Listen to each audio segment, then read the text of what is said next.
rain. The paper's blowing off the Renee.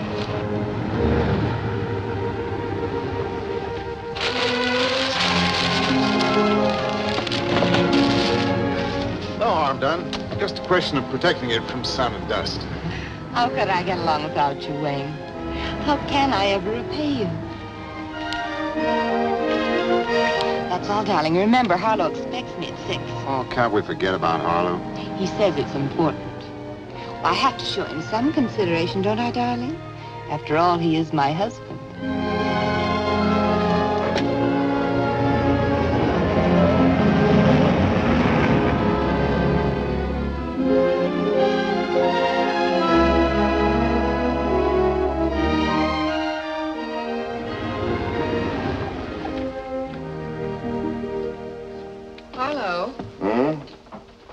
Does your wife drive a yellow convertible? Used to be my convertible. She's here, right on time. Quite a stunning woman, too. You're sure you don't want her back? I don't want her back. I'd like to have the convertible. It's a good car. That her? Yes, Dad. You two stay in the study. Keep your fingers crossed. I'll yell if I need you.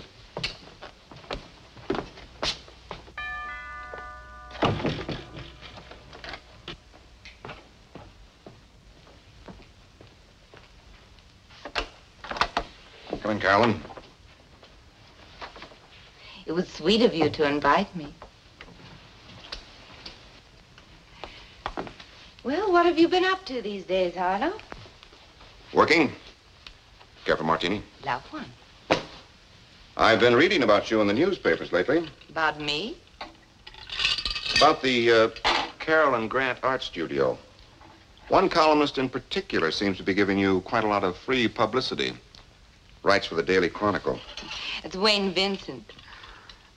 Yes, the studio really owes a lot to Mr. Vincent. And not just from his plugs and his column, either. You might call him a silent partner.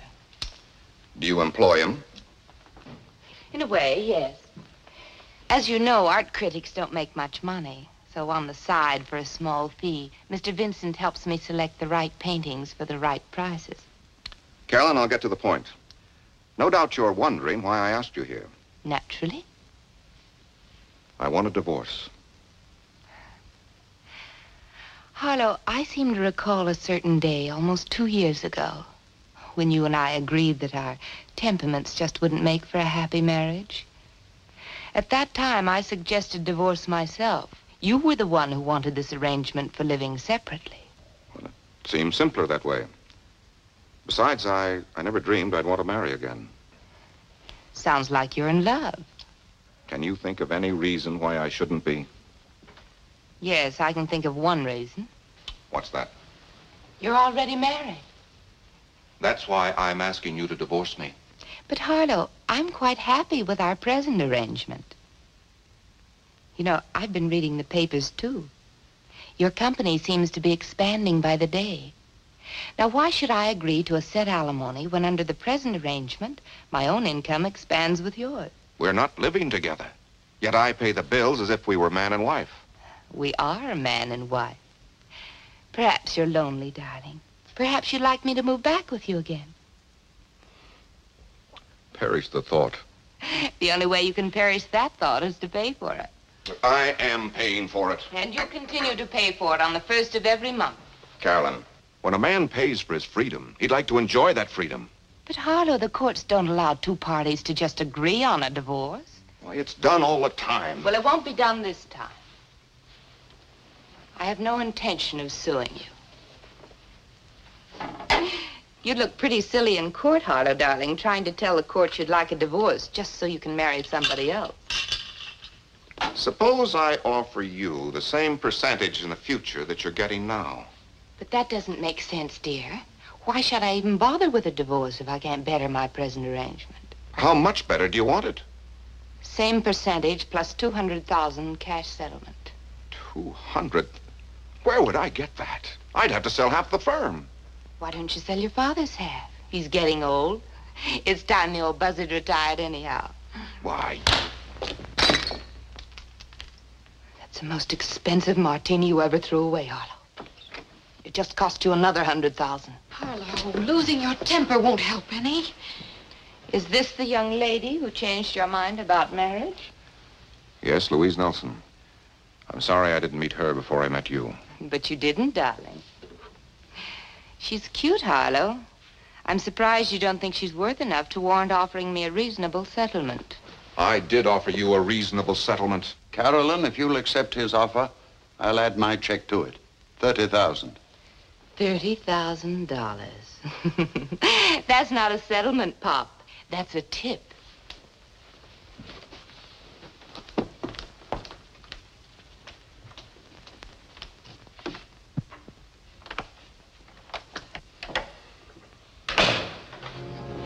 Harlow, things could be a lot worse. Suppose you had to live under the same roof with her. I might wind up killing her. Don't say that. Don't even think it. Well, you can't blame him for thinking it. Any way you look at it, that woman's a witch. And no matter how you spell it.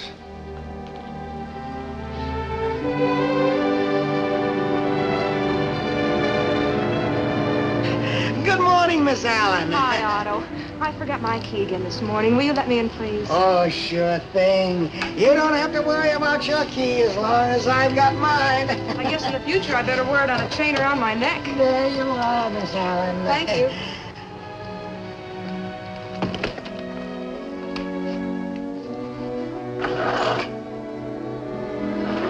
Carolyn, it's me. What in the world are you doing here this morning? It's your day off. I was anxious to see what you brought back from the auction. They're on the divan.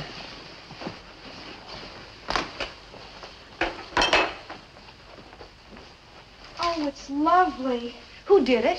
Young chap just out of art school. Mr. Vincent heard about him on his last trip to San Francisco. We got it for 75. Mr. Vincent thinks we can sell it for 300. Carolyn, it's an Albert Rene. Huh? For only 500. Must be worth 1,000. Listen to what art critic Wayne Vincent writes about us today. Your columnist has just learned that the Carolyn Grant Studio out Beverly Hills way will next week show a collection of Albert Rene originals, which should create quite a stir among art lovers.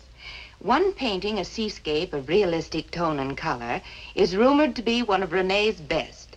We shall be eager to study this fine painting, which Rene has so aptly called Gray Sea at Dawn. With a review like that, you should sell it for more than 1,000. 1,600.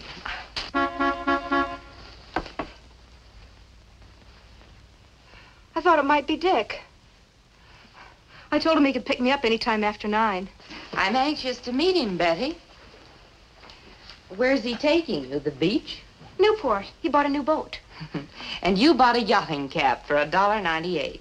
Does it look so cheap? Well, honey, I'm afraid you just wouldn't create any fashion news on the yacht club veranda. Dick's not taking me to any yacht club. He keeps his boat right where he works at Bailey's Boatyard. He says it's not much of a boat. What difference does it make? If it's only a rowboat, he's still the man in your life, and you should dress for him. Why don't you run upstairs and see if you can't find something? Try that outfit I was supposed to wear at the Pacific Yacht Club party. It's more your size than mine anyhow. Oh, Carolyn, you're an angel. If Dick shows up while I'm changing, will you keep him entertained for me? I'll try my best.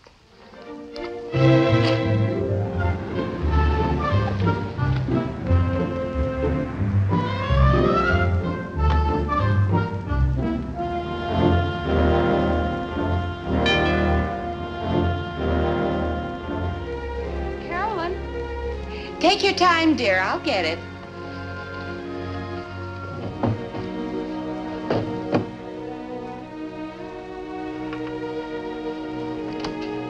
Come in. Oh, hello.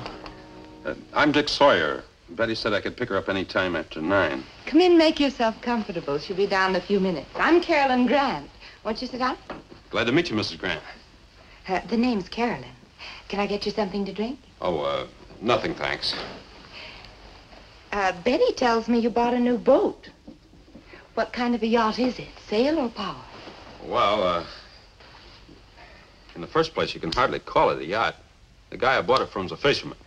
It's a 30-footer. Needs work, but the engine's in good shape. Does it have a cabin? Sure. A couple of bunks, head, galley. In fact, as soon as my rent's up, I'll start living aboard. What does your prospective wife think about living aboard a boat? Betty doesn't go for it at all. We'll spend a honeymoon cruising around the island, but after that, we'll just be using the boat on weekends.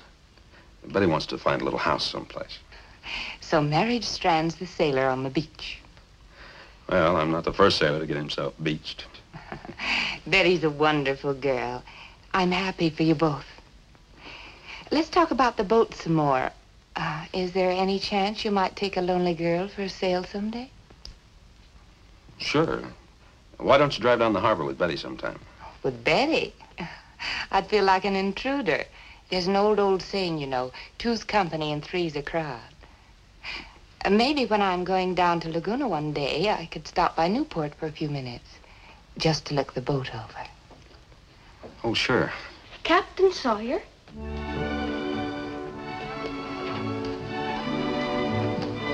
Wow. Say. Yeah, the way you're decked out, you should be going aboard Mr. Van Astorbilt's 90-foot yawl.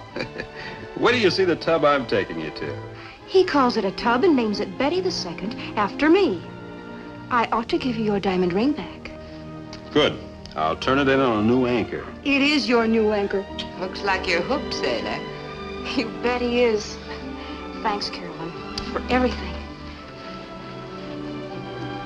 See you tomorrow. Goodbye, and have fun, you two. Bye-bye.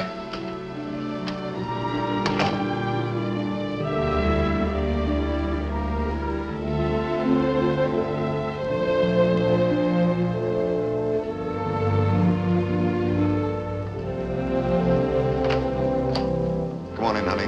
Be with you in a minute. Be thinking about where you'd like to have lunch. Almost any place is fine, dear. Tell me, what did your attorney have to say? Nothing we don't know already. Carolyn's price for divorce is blackmail. Robbery, call it whatever you like. It's legal when a woman calls it alimony. How about you divorcing her? No grounds. The best solution so far has come from Dad. What was that? He's offered to pay Carolyn's price himself. $300,000. How could he? By following Carolyn's suggestion, selling his interest in the company. Oh, Harlow, that company's been his whole life. You couldn't accept a sacrifice like that from him. I know I couldn't. Thanks, honey. I was hoping you'd say that. We'll think of something. I don't know what, but something. I'm going to see her attorney this afternoon.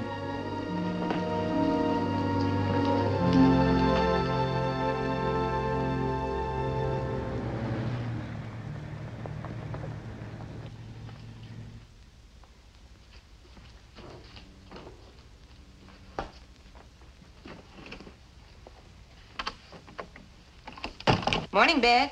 Hi. Well, I'll be on my way. The studio's all yours. I left a well-stocked refrigerator and grocery cabinet. You won't even have to go out to the market. You want me to stay here? Well, of course. Have you forgotten? This is my day to scout paintings with Mr. Vincent in Laguna. Oh, no. I thought you were going next week. Must I really stay?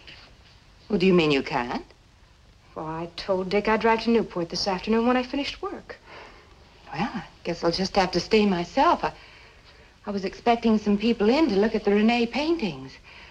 I just can't put a close sign on the door. Of course not. And if I don't get to that Laguna exhibit, Oh, Betty, couldn't you possibly postpone your date with Dick? I'm sorry for the misunderstanding. But after all, you did lead me to believe you could take over for me. I know. I will. I'll make it up to you. Thanks. Mind if I put in a call to Newport? Of course not. Don't be silly. And tell Dick I'm very sorry for the misunderstanding. Oh, I'm late. I was supposed to pick up Mr. Vincent at 9. If he calls, tell him I'm on the way over. And thanks a million.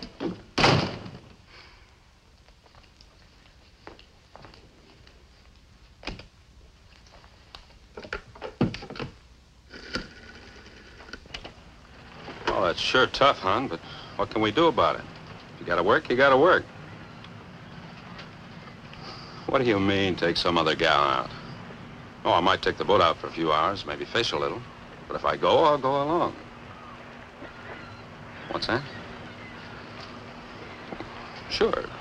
Sure, I love you. Bye, hon. Thanks for the use of the phone. Don't mention it.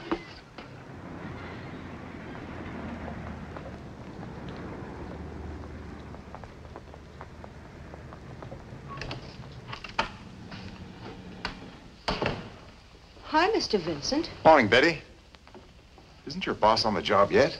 Why, she left here at least a half hour ago. Left for where? For your place. She thought you'd be waiting for her. Well, there seems to be a bit of a mix-up. Do you mind telling me why she thought I'd be waiting for her? Well, for the lagoon exhibit. But that's next week. That's what I thought myself. Oh, I hope you're right. Are you sure? Of course. As a matter of fact, I should be flying to San Francisco. If something unexpected hadn't turned up, I'd be on the plane right now. Must have slipped Carolyn's mind. Guess she got mixed up on her dates. Oh, I think she'll realize that when she finds I'm not there. If she left half an hour ago, she should be back in a few minutes. Will you wait for her, Mr. Vincent? She's expecting some people in to see the new paintings. I'll wait. Thanks a lot.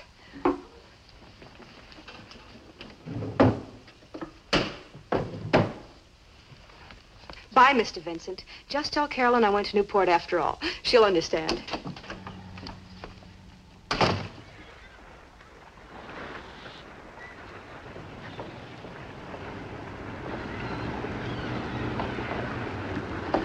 Hello. Where can I find Mr. Sawyer? Dick, he's on his boat. Betty the second. Dick, someone to see you. Thank you. Oh, hello there. Hi, Skipper. Mind if I inspect your ship? Glad to see you, Mrs. Grant. The name's Carolyn, unless you're mad at me. Oh, why should I be mad? Because I made Betty work today. Well, work's work. I was passing on my way to Laguna and thought maybe you'd show me your new boat. Sure thing. You might find it kind of messy. I wasn't expecting visitors. All looks very neat to me. Like me to show you around? You mind? Not at all. The engine's a Grayson Marine Master. I'd much rather have one of those new baby diesels, but beggars can't be choosers. A lot of special equipment came with it. Automatic pilot, ship-to-shore foam, even a new pump in the live bait tank. Oh, what are those long poles? Outriggers. They keep your lines from fouling when you troll. Troll? I guess I'm pretty stupid, Dick. I don't know what that means either. Well, you run your fish lines out over the end of the poles, and swing the poles out to each side of the boat, and then throttle down the slow speed, keep chugging along, you catch a fish. I hear there's a big run of albacore outside the harbor right now. I'm going out and see if I can't catch a few. Oh, I'm sorry that I'm keeping you from fishing. I'm in no hurry. Anybody going with you? Well, Betty was. Until I was mean enough to make her work. Would I be even meaner if I replaced Betty on this fishing jaunt? How long do you expect to be out? Oh, a few hours, I guess. Mind if I go along? Well, not if you don't mind getting salt spray all over your clothes. There's quite a chop in the channel today. I don't mind, not if you'll teach me how to catch albacore. When do we start? It's as easy as this.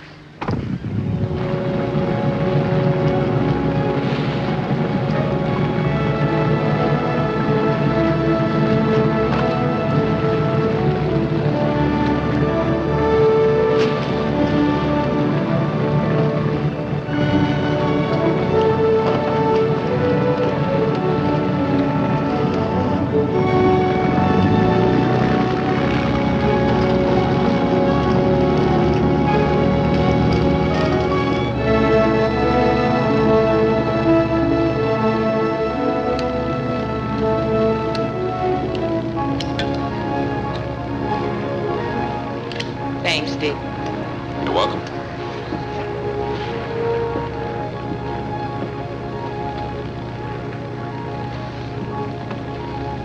You know what I've been thinking, Dick?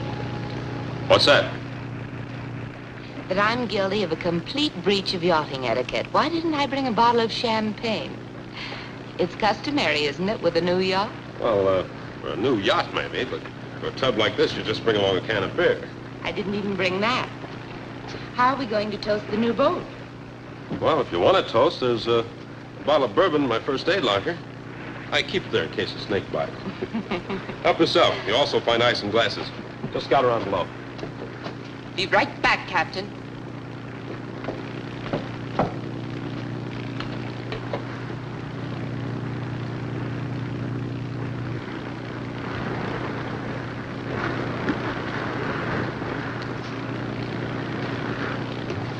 Find everything you need down there? Everything but the ice.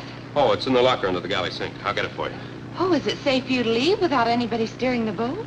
Somebody is steering the boat. Iron Mike. Now, don't look so puzzled. Iron Mike's an automatic pilot. Can hold a course as well as any helmsman. It's amazing. How far can this mechanical captain take it? Well, we either hit something or run out of gas. How do you like the boat so far? I like everything about it, Dick. I especially like Iron Mike.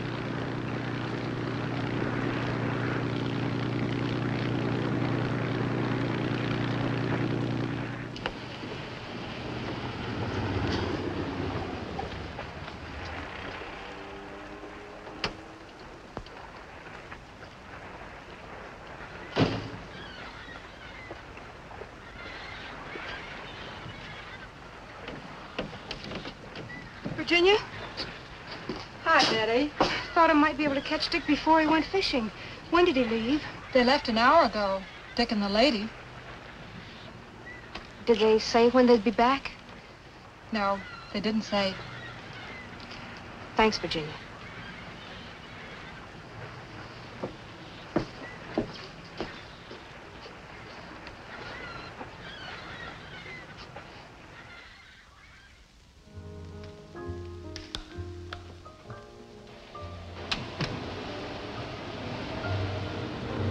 I'll park it, lady. About how long do you think you'll be? Only a couple of minutes. We're picking someone up. Can I just leave it here? I'll be fine, miss. I'll bring him right out, Louise.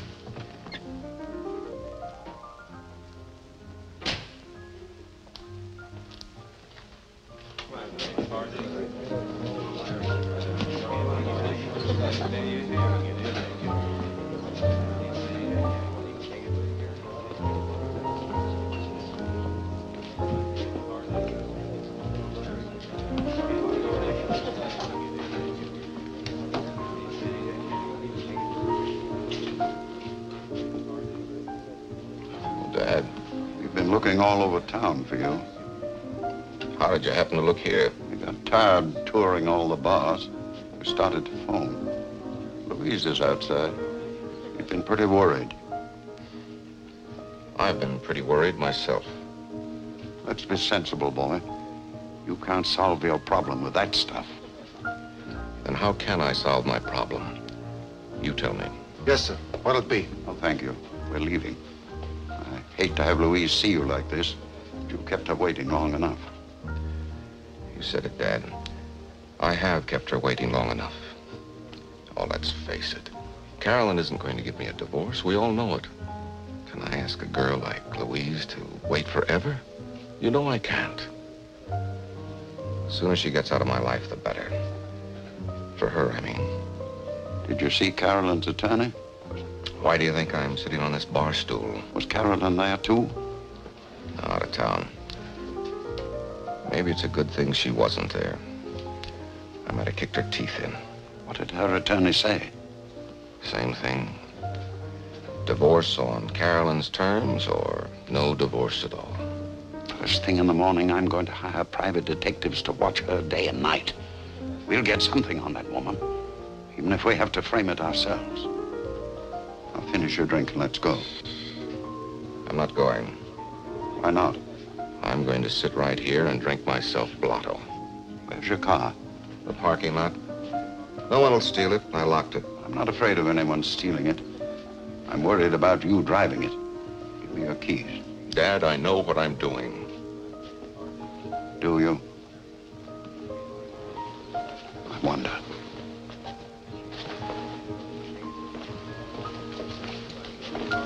Sandy, fill it up, will you?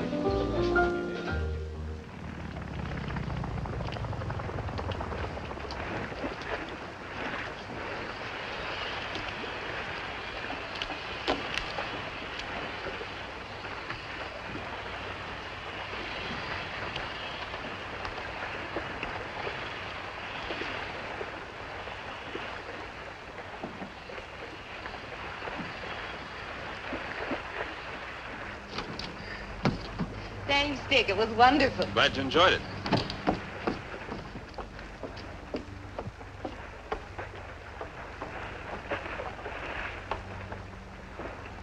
too bad we have to say goodnight, but at least we don't have to say goodbye. Don't we? There's a dinner dance at the yacht club next Saturday night. It's formal. You'll have to wear a tuxedo. But it'll be a grand time, Dick, just for the two of us. You will take me, won't you? How can I? Why not? Well, because. The first reason, I think you forgot something. You're married. Harlow? Oh, don't be silly, darling. I can forget Harlow. But I can't forget Betty. That's reason number 2.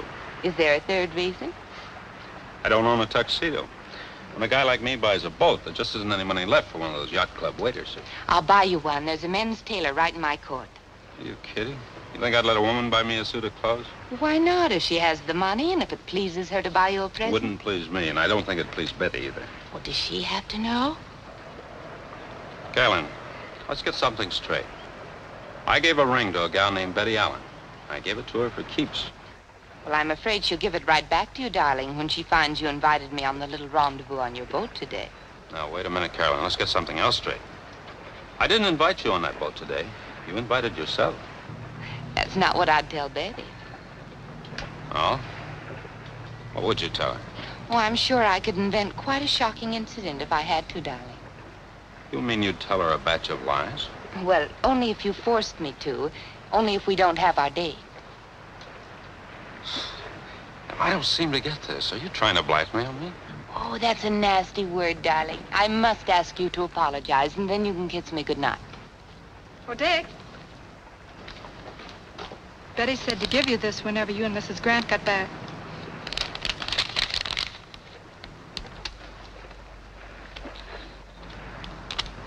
But why, Virginia? She knew I was going fishing. She waited till after sundown. Maybe she thought you and Mrs. Grant were gone a little too long for just fishing. See you in the morning, Dick. Just a ring. No message. If you want a woman's opinion, the ring is message enough. Now I'm really in a jam. Look, Carolyn, will you help me straighten this thing out with Betty? Of course I will. If what? If you don't forget about our date Saturday night. Will you pick me up about 7? Look, you must be kidding.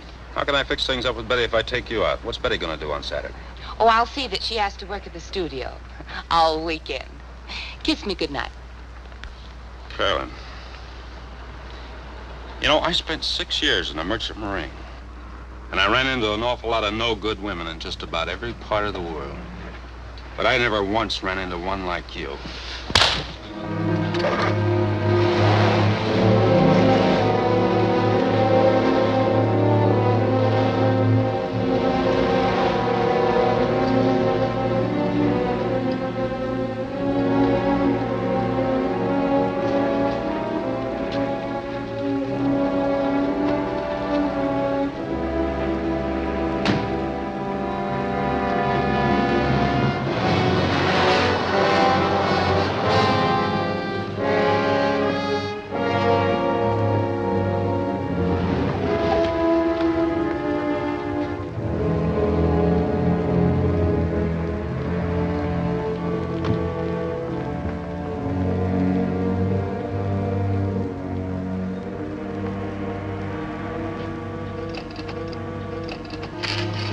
Hello. I was worried, darling. Where were you?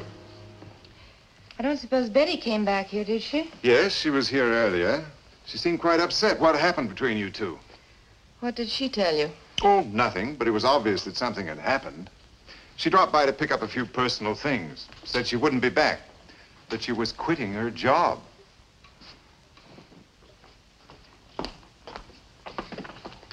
Wayne, if I can reach her, I'd like to talk to her privately. Why don't you run along? It's late. I'll call you tomorrow.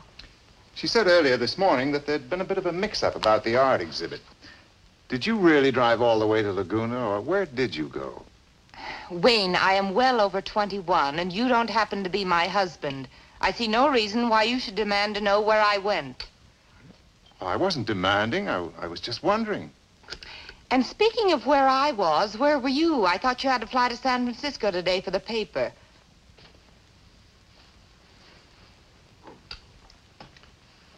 Carolyn, I've got some bad news for us. I won't be flying anywhere for the newspaper again. They found out about us. About us? What do you mean? About my using the column to foster a private enterprise. Very serious offense in the newspaper business. They dismissed me without notice. Oh, don't worry about that, dear.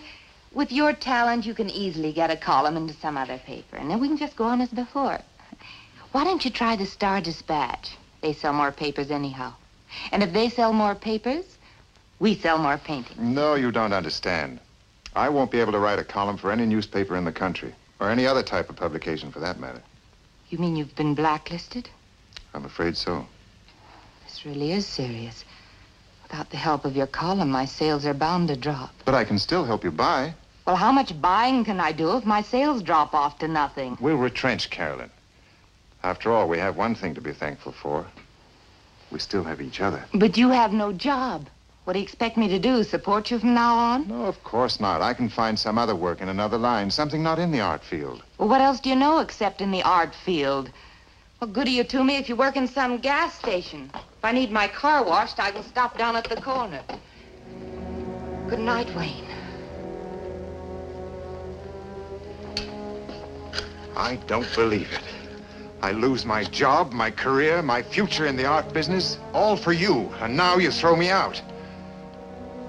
You never cared for me at all, did you? Let's not be silly, Wayne. If it's love I wanted, I'm still young enough. I don't have to settle for a man your age. Oh, don't be an old fool! I'm sorry.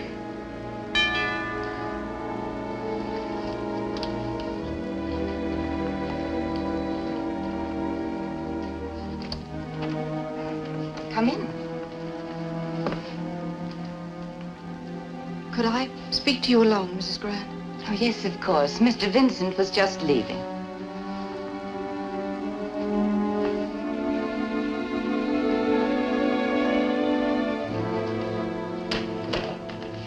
Will you please be brief? It's late. Yes, I know it's late, but well, I saw your lights, and it's most important that I talk to you. I'm sure you can guess why I'm here.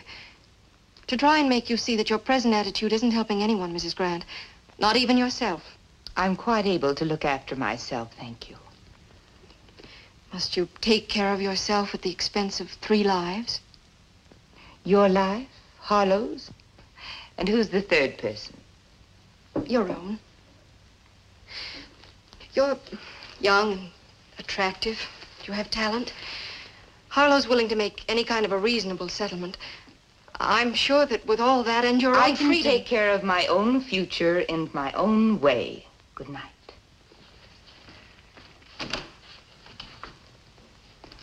You'll regret this, Mrs. Grant. Am I to take that as a threat? Take it any way you like.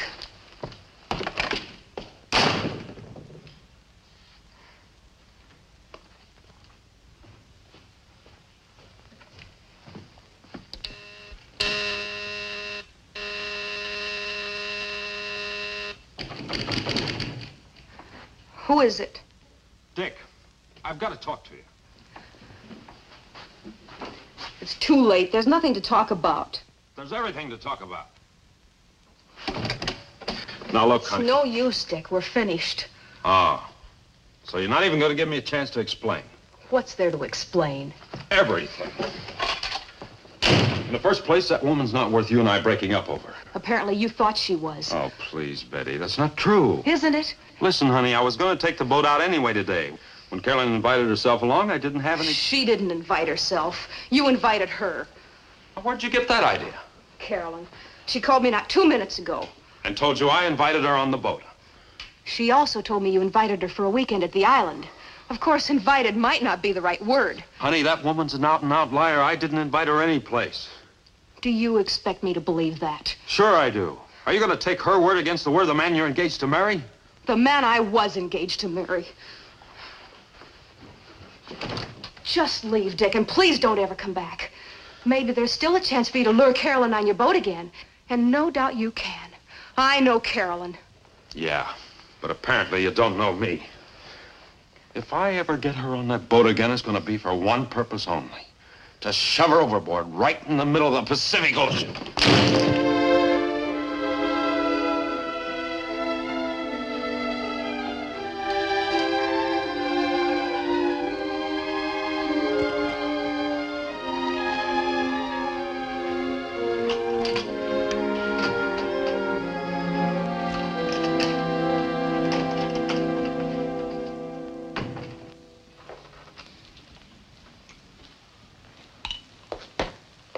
I can sympathize with you, Mr. Grant, but I can't give you another drink. Look, it's after 2 in the morning. I've got to close up. Okay. Shall I call a cab, sir? I'm gonna walk. If I'm able. You won't try to drive, will you, sir? I can't drive. Boy, did I get plastered tonight. I can't say as I blame you, Mr. Grant. That wife of yours is half the louse you say she is. It's enough to make a man want to... You're absolutely right. With a dull knife. Don't do it, Mr. Grant. No woman is worth the man going to the gas chamber for. I'm not so sure about that. This one might be worth it. Good night, Sam.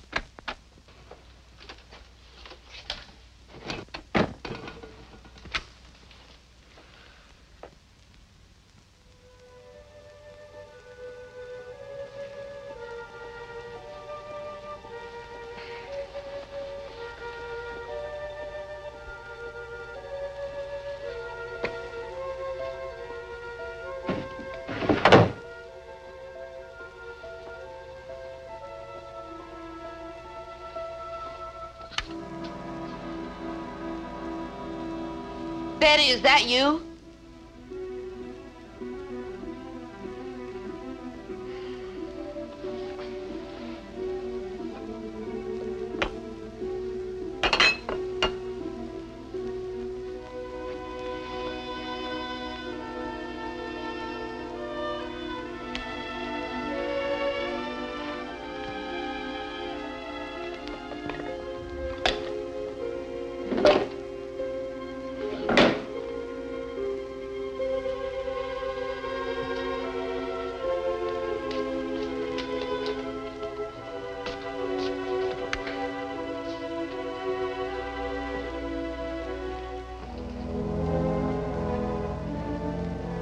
Oh, don't. Don't. Oh, don't do it!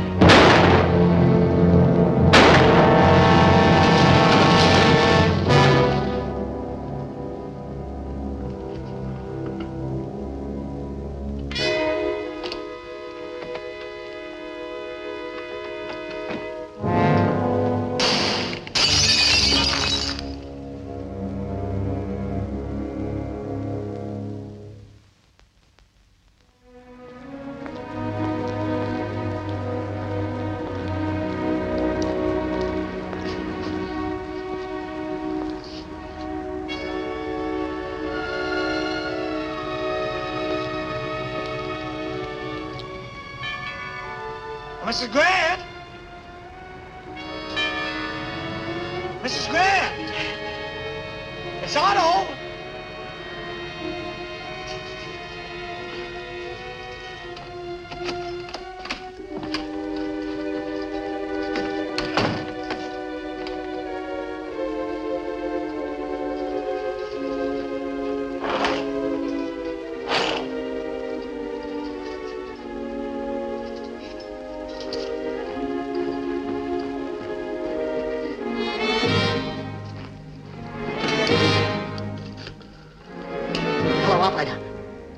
How do I get an ambulance? Yes, it's an emergency.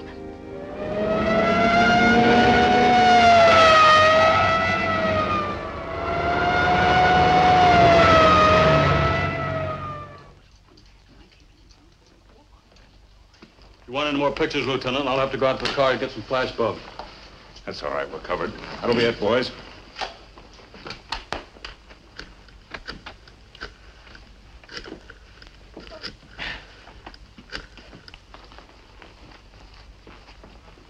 Hello, Hello, this is Lieutenant Colton. Put me through to Captain Hostetter, homicide. Teddy, here's the score. Full name's Carolyn Ellenson Grant, age 29, married, but she hadn't been living with her husband for 2 years. They didn't get along together. Sure, I'll talk to the husband. Name's Harlow Grant, connected with some local chemical company. I got his home address from the man who found the body, Otto Peterson. He's the janitor here. Caretaker, sir.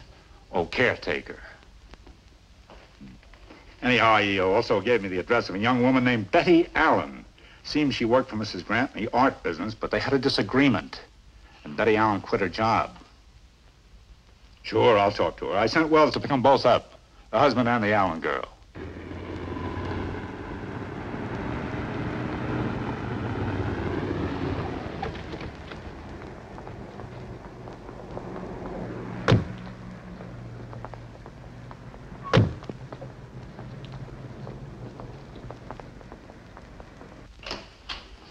Wells just coming in. I'll call you back.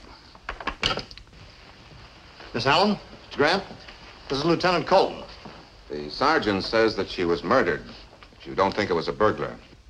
A burglar doesn't leave a handbag with $500 in it. To say nothing of the jewelry on the dresser upstairs and all this art down here. Then who do you suspect? We were hoping that you could help us.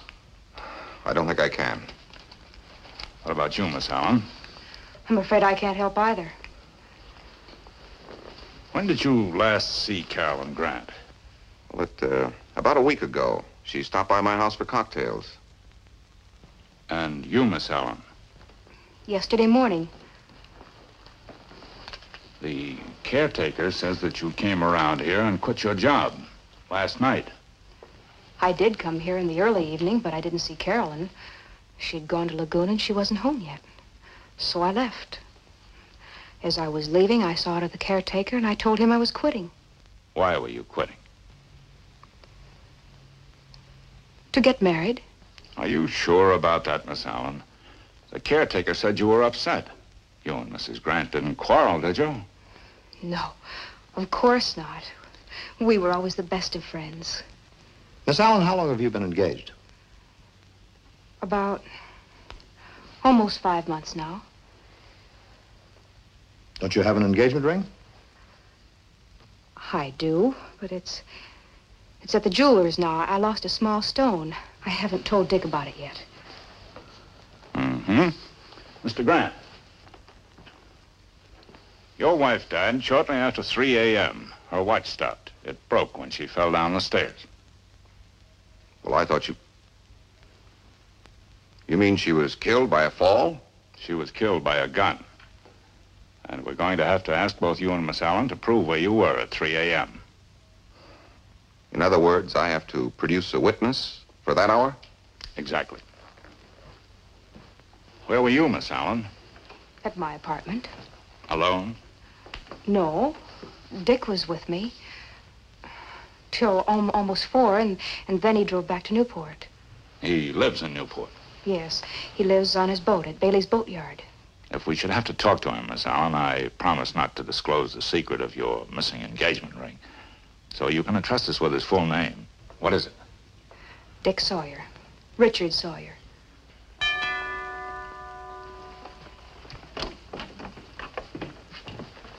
I'm Wayne Vincent. I've been a friend of Mrs. Grant's for quite some time. This is quite a shock. I stopped by to see if she'd have breakfast with me, and I saw the police cars outside. The caretaker told me what had happened. When was the last time you saw Mrs. Grant? Last night. Where? Right here in this room. What time, Mr. Vincent? Well, it was past 12 because I didn't get home until after 1. Did Mrs. Grant seem nervous, worried, upset about anything? Yes, she seemed quite upset. Upset about what? Well, I don't know unless... Unless? A young woman came calling on Mrs. Grant just as I was leaving. Do you know who she was? Yes. Carolyn pointed her out to me one night in a cafe. Her name is Louise Nelson. She told me that Harlow Grant and Louise were keeping company.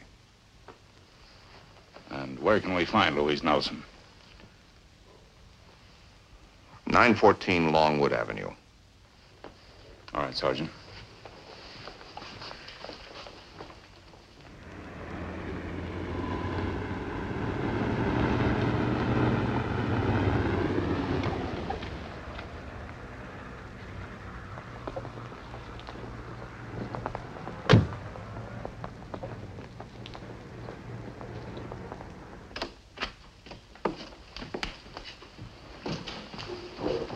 Lieutenant's upstairs. We'll talk to you in a few minutes, Miss Nelson.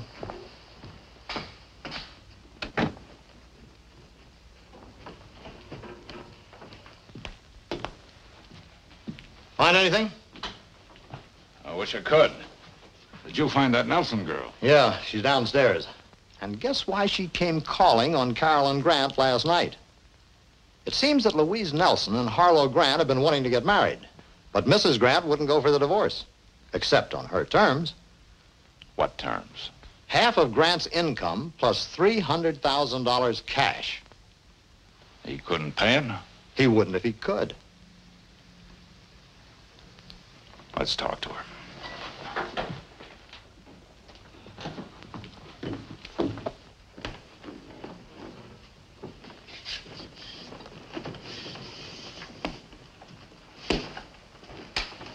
Miss Nelson, I understand you came here last night to ask Mrs. Grant to divorce her husband. Well, yes. What time did you leave? Well, I don't remember the exact time. It was after midnight. She put me out almost as soon as I came in. Were you angry? That woman would make anyone angry, Lieutenant. She was greedy and vicious. Miss Nelson, do you own any kind of pistol, revolver, automatic? No. Why do you ask? How about you? Own any firearms? Well, yes. As a matter of fact, I have a small collection of handguns. Early dueling pieces, derringers, things like that. Anything modern? Cartridge gun? Foreign makes, early automatics. Mr. Grant, did you come here yourself last night? No. I was in a place called the King's Tavern, getting myself plastered. Did a good job of it. Meaning that you stayed till closing time? And until I woke up in my car in the parking lot. About 5 o'clock this morning. Well, Mr. Grant, I'll have to ask you to come along with me. Where? King's Tavern. It'll be all right, Louise.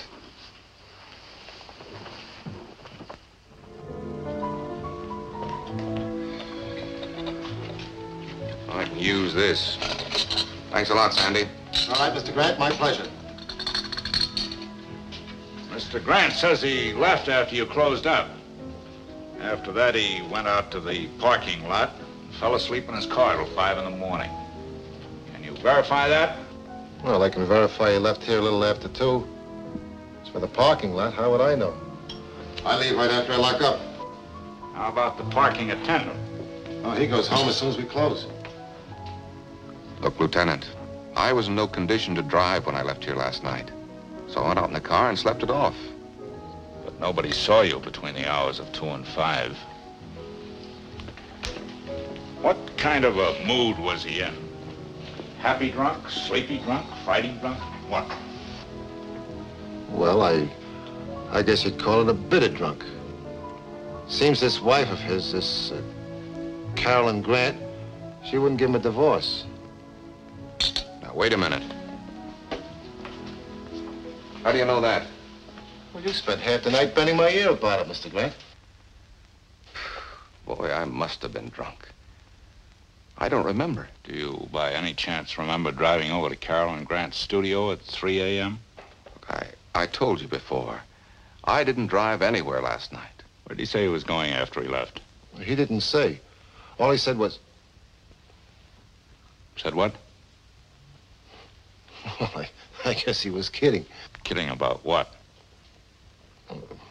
About getting rid of his wife. With a dull knife.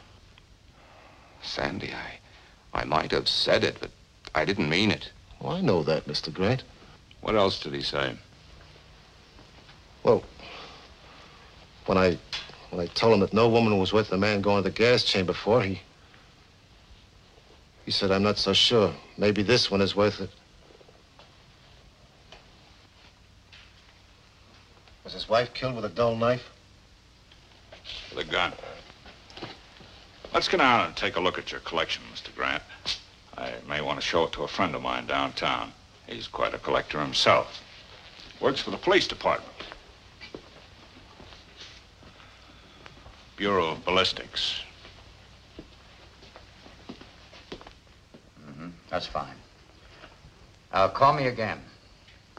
Yeah. What's the report from ballistics? Carolyn Grant was killed with a .25 caliber automatic. German make, pocket Mauser. Fires a special cartridge. Very few of them in the country. Sounds sort of like a collector's item. I never owned a gun like that in my life.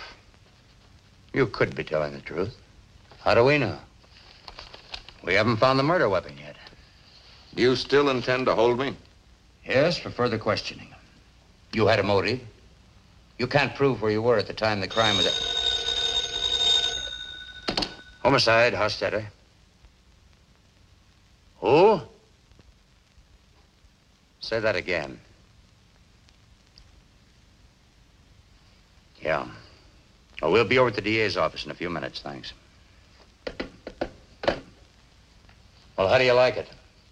Somebody out there in the anteroom wants to confess to the Carolyn Grant murder. Louise Nelson? No. Someone we never even thought of. His father. Why, that's ridiculous. He didn't do it. How do you know? Well, he couldn't. You're released, Mr. Grant. We can't hold you for a crime that somebody else admits to. All right, Sergeant. Come on, Grant. Wait a minute. Do you really believe that? And goodbye, Mr. Grant.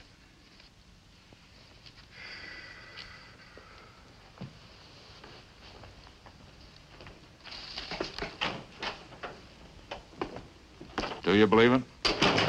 I doubt it. But maybe if we give Harlow Grant enough rope, he'll hang himself. Let's go to the DA's office.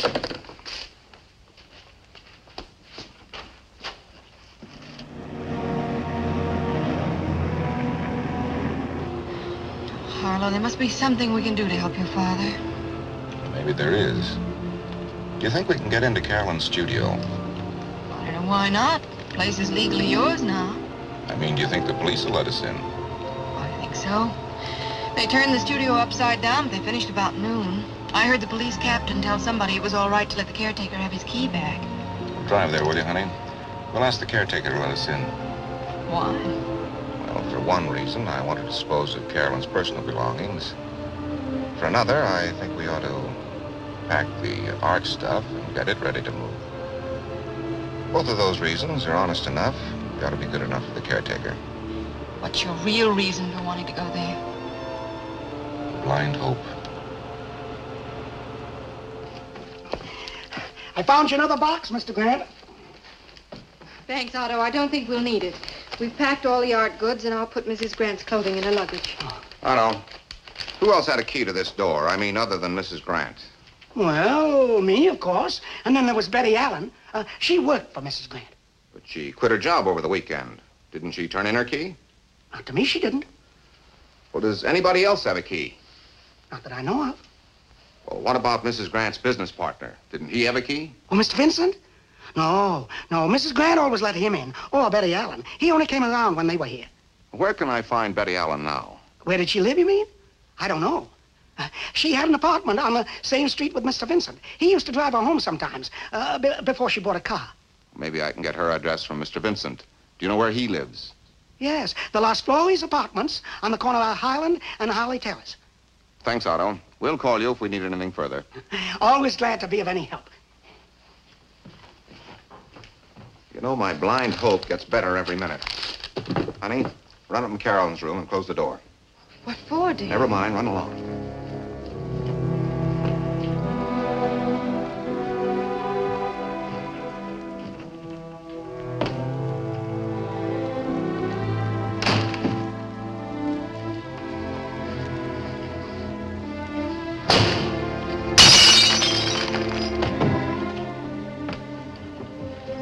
Harlow, what on earth was that? If you break a window, if you shatter a pane of glass in the dead of night, it makes a noise. Now, even if Carolyn were asleep, that noise would awaken her with a start. Now, she had an extension telephone by her bed. Why didn't she use that phone to call the police? I don't know. Why didn't she? Because when that window was broken, she was already dead. And the person who broke that window wanted the police to believe that that was the way they got in. Actually, she got in with a key. She? Betty Allen had a key. What was her motive? She said she and Carolyn parted the best of friends. She might have been lying. But she also had an alibi. She was with her boyfriend at the time of the murder. She might have been lying about that, too. She said her boyfriend lived on his boat in Newport. No sense in wasting a drive if neither of them happened to be there. Operator, I'd like some information on a number in Newport. Bailey's boatyard. Dick Sawyer? No, his station wagon's not here. I think he had to drive to town. Do you happen to know if a Miss Betty Allen is with him? Betty? Oh, no. She wouldn't be with Dick, not anymore. They broke up. They what? Well, when did that happen? Carolyn and Betty Allen did have a fight. And guess why? No, thank you. No message. Carolyn busted up Betty Allen's engagement to Dick Sawyer. I thought this Allen girl told the police that she and Carolyn got along fine. Oh, she lied. I wonder who she's covering up for, herself or her boyfriend. I'll ask Wayne Vincent where she lives. I'll go with you. No, honey. If Betty Allen does have a .25 automatic in her hand, I don't want you with me. I'll borrow your car. You run upstairs and finish that packing. I wish you wouldn't go alone. Can't you call the police? No, I've got a hunch I'll do better if I just walk in on her.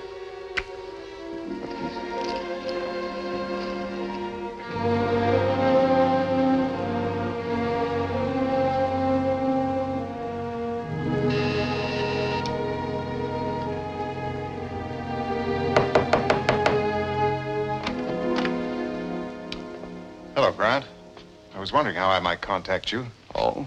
What did you want to contact me about? Well, as you know, I was Mrs. Grant's business partner, and a few of the little paintings over at the studio happen to be my own personal property, and I'd like to get them back. You can stop by my home. I'll give you a card with my address. I've had all of Carolyn's art objects wrapped and stacked for the movers. They're going to pick them up the first thing in the morning, transfer them to my home. Here's the address. You can pick them up anytime after 10. Thanks. Now, I'd like to ask you for an address. The caretaker at the art studio so that you might help me find Betty Allen. Oh, yes, she's at the Fairview Court. Naturally, I always think a man's innocent until proven guilty, but the last news flash I heard on my radio said that you were still being held as a suspect. Yes, I've been released. They're now holding my father. You mean for what happened to Carolyn? Oh, surely they don't think... They may think he's guilty. I don't. He only confessed because he thought he might get me off the hook. Your father confessed? His confession won't mean a thing when they start asking him to back it up. You see, in the first place, my father's never shot a gun. He doesn't even know the make or caliber of the murder weapon. But the police know? Well, from the ballistics report. They'll ask him where he got the gun, what the caliber was, what he did with the gun after he shot Carolyn. Dad doesn't know enough about guns to make his confession stick for even a day. You say that Betty Allen is at the Fairview? Mm-hmm. It's across the street, apartment 2C. Do you mind if I ask why you're going to see Betty Allen? You may ask. I don't have time to answer.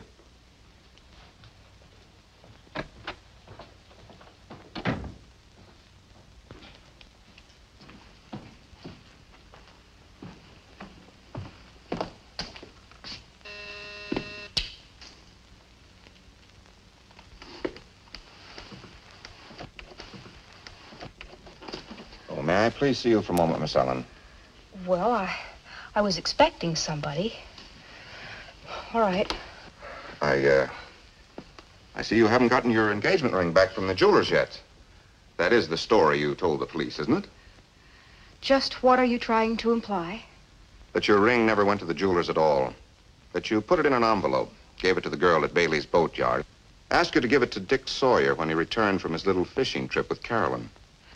Are there any other lies you care to accuse me of, Mr. Grant? Lots more. You said that you had no quarrel with Carolyn. That was the biggest lie of all. You quarreled with her over this fellow Dick Sawyer. She broke up your engagement with him. That's why you quit your job. That's why you killed Carolyn. I what? You've been caught in your own lies and you know it. It's about time you started telling the truth. You did kill Carolyn, didn't you? Hey, take your hands off her. Dick. So you're both in on the murder. Hey, honey, who is this joker? What's he talking about? Harlow Grant, he's her husband. He somehow found out I lied to the police. Well, then why not start telling the truth? Well, that's what I advised her. Guess I was afraid to admit I lied. Will they prosecute me for it? Well, I don't know, honey, but being prosecuted for lying isn't nearly as bad as being prosecuted for murder. Then she admits that she was lying. But not for herself. For me, she thought I killed Carolyn. Oh, not really, Dick, but I did know you left here mad enough to do something. I tried to stop you. I talked to her on the phone from Newport a couple hours ago. We got the whole mess straightened out. And I can prove that I was back in Newport before 3 a.m. Then if neither of you killed Carolyn, who did? Well, how do we know? Do you by chance know if any of Carolyn's friends or enemies owned a .25 automatic? Do you mean one of those little German guns? A Mauser? What makes you think I meant a Mauser? I guess because the only automatic pistol I ever saw happened to be a Mauser. Wayne Vincent gave one to Carolyn for a present. Then Carolyn could have been killed with her own gun. Did she give it to anyone, loan it? I don't think so. It was still there yesterday when I cleaned up the desk. She kept it in the desk. In the top middle drawer. Did you tell the police that Carolyn owned a .25 automatic? They didn't ask me if Carolyn owned a gun. They only asked if I owned one, and I don't. And if Carolyn were killed with her own gun, whoever killed her knew where that gun was kept. Now, don't start accusing Betty. Other people might have known where that gun was kept. That's quite possible. The police will be interested in 2 facts. Betty knew where the gun was. She has a key to the studio. I don't have a key. I did have, but I left it there when I quit. You left it with the caretaker? No, I left it with Wayne Vincent. He stayed at the studio yesterday while Carolyn was supposed to be in Laguna. Then Wayne Vincent had a key last night. He had your key. I guess so, unless he gave it to Carolyn or to the caretaker. Did Vincent know where Carolyn kept the gun? I suppose so. He used the desk quite often. Wayne Vincent had a key. He also had access to the gun. Can you think of any reason why he might want to kill Carolyn? Not unless she messed up his life. Like she almost messed up ours. Well, thanks for everything. Thanks a lot.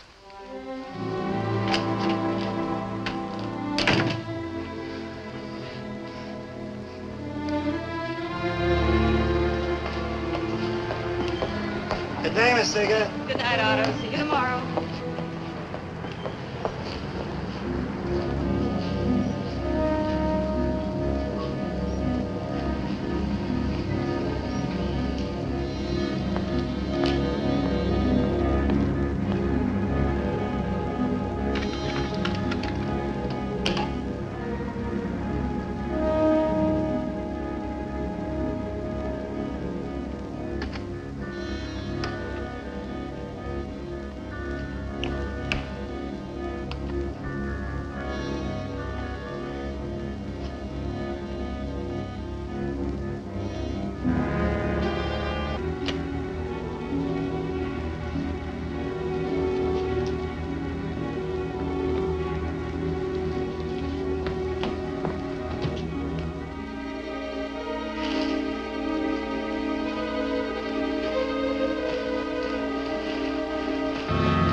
I didn't realize there was anyone here. You scared me.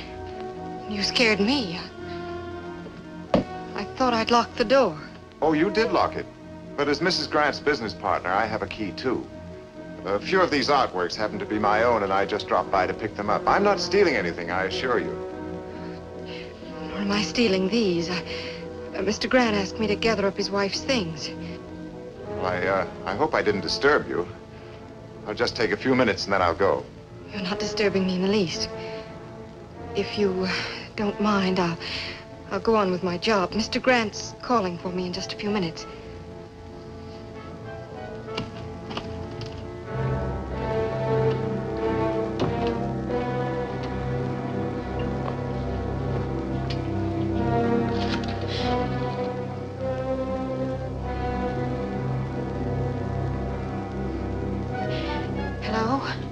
Hello, operator. Would you get me the police department, please? This might be an emergency. Hello? Hello, would you connect me with either Captain Hostetter or Lieutenant Colton right away, please? Hello? Hello? Yes, homicide office. Hello? Hello? Hello, operator? Operator!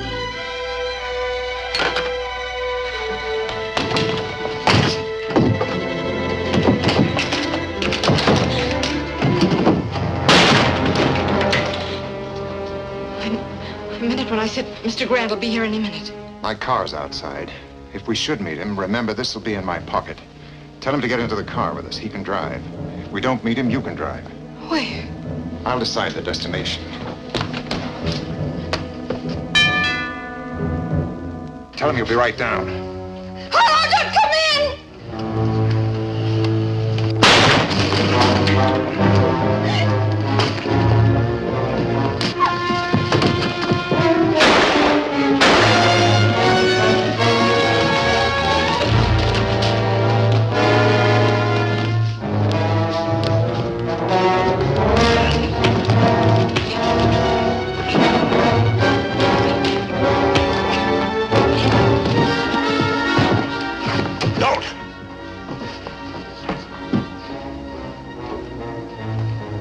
Kill her if you make one move. She's standing right where Carolyn stood. You want to see her fall down the steps like she did?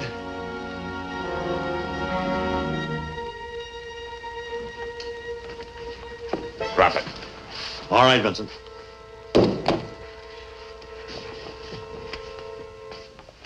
Well, look what Santa Claus brought us. Exhibit A. He took that gun out of his pocket and hid it in one of the packing cases. I was on the balcony. He didn't see me. He put the gun in one of the boxes because I was dumb enough to tell him that the boxes were being delivered to my house. Why? Because he knew that the Grant family was already in hot water. And planting the gun on the Grants would drown them. You fellas sure got here at the right time. A guardian angel must have sent you. Your guardian angel goes under the name of Captain Hostetter. He's had us tailing you ever since you were released. You follow us down to headquarters. Yeah, I'll be with you in a minute.